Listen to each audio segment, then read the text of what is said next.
qu'un député français était un gros bras qui appartenait à des milices sionistes, clandestines, qui agressaient des personnes innocentes.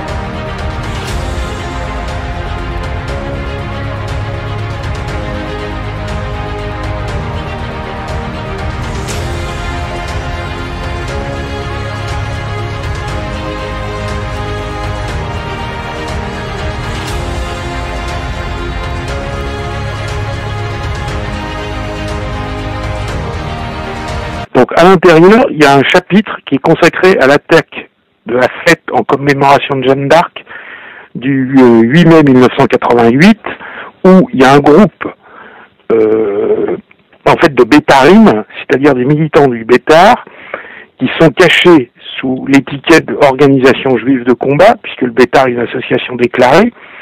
Donc l'organisation juive de combat a attaqué au début de la manifestation, alors que les militants nationalistes, royalistes, etc. se préparaient.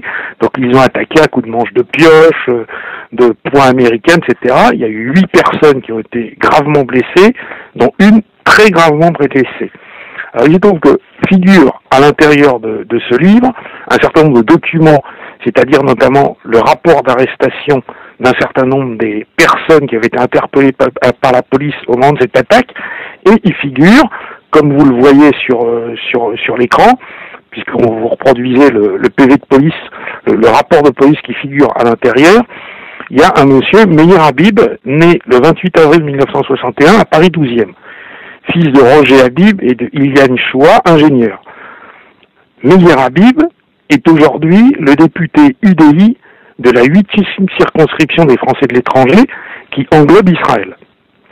Et ce détail, qui n'est pas vraiment un détail, qui montre qu'un député français était un gros bras qui appartenait à des milices sionistes, clandestines, qui agressaient des personnes innocentes, est aujourd'hui un député UDI, c'est-à-dire avec l'aval de M. Borloo et avec l'aval de M. Bayrou. Et personne ne se souvient de cet épisode.